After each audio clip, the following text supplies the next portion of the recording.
What's up? Nick Peterson here. I'm going to tell you something that our sales pros friends are not going to love. They're not going to love it. First of all, if you can hear me, let me know. I'm using a different microphone today. But I'm going to tell you something that our sales friends, people selling you like hardcore sales training, they're not going to love it. And that is objection busting is lazy. Most of the time, it's really, really lazy. And it's because it's reactive, right? We're waiting for them to produce an objection, and now we're kind of we're on skates. There's always a little bit of headbutting because it's us versus them. By the time they have an objection, we're trying to bust it. Even if we win, it was unnecessarily difficult, and it was just lazy. It's like all other things. By procrastinating to the end, by being lazy, you make things harder than they need to be. So the way we'd be proactive about that is beliefs, right? Beliefs. So I'll give you an example. Let's say you have a yoga studio. This is a real example that just came up yesterday. Let's say you have a yoga studio, and the biggest objection is, I really got to take care of myself, but I got 4 kids, and I just don't have time. How do you bust that objection, right? You're going to tell them that they do have time, like their life, right? So there's a lot of friction there. But the truth is, there's probably a belief, an identity.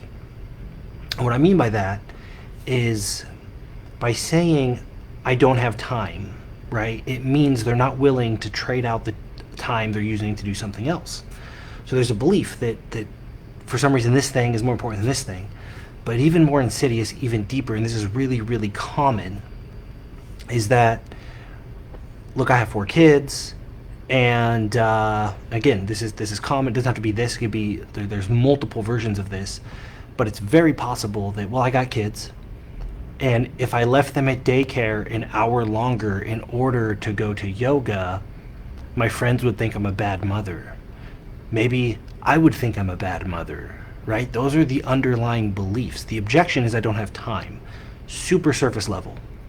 But the reality is, if I maybe got a babysitter for my kids, and I went to yoga, that makes me a less caring mother, right? That is the false belief.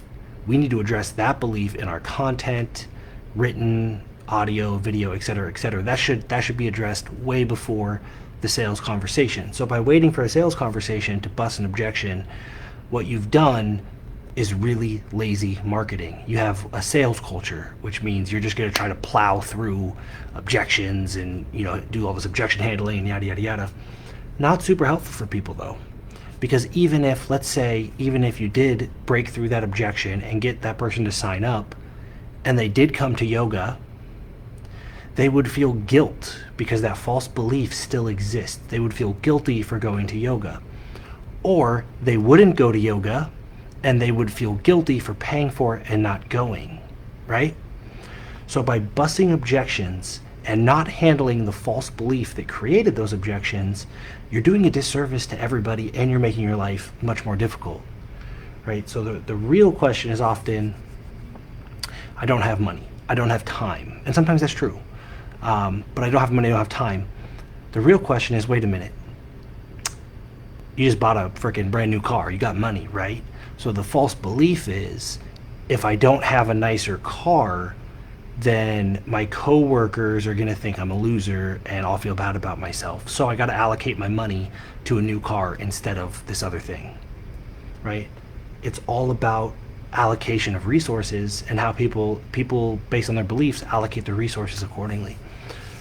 So by the time you've reached an objection, you already failed. It is a sign that you need to go back and understand your audience, your prospect, your buyer, your friends, your family, your relationships, all these things. This happens in relationships too.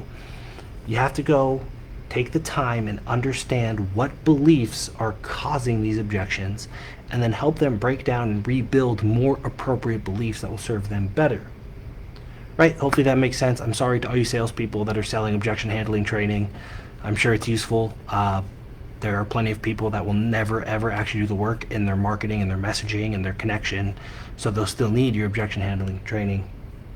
But my hope is that we, as preeminent leaders and service providers and people that give a shit, my hope is that we really focus on helping people build beliefs that have a greater utility to them, right? Handling objections often just creates more guilt and shame for the end user, for the buyer, right? That's just not helpful. It's not helpful. So think about that. Hopefully that's useful. Obviously, I teach people how to do this. You can always reach out to me. Have a whole course on this. But to me, it's more important that we just think about these things and realize busting an objection handling, hard sales. Even if you make the sale, you're creating dissonance, you're creating discomfort, you're creating a mismatch in their belief and their action. You got to handle the belief, not just the objection. You got to handle the belief, or you're hurting people more than you're helping them. And just because it shows up somewhere else in space and time, right? Because of their guilt and shame, they do something stupid at home. That shouldn't dissolve you of the responsibility of not creating it in the first place. So that's my spiel on that. Be responsible, be preeminent, handle beliefs as to avoid dissonance and guilt and shame, because creating guilt and shame just to make a few bucks is non-ethical in my opinion. That's how I choose to roll. If you agree, you can drop a comment, let me know, share below. Somebody let me know if my audio is working, because I don't know, I've just been rambling this whole time, and hopefully that's helpful.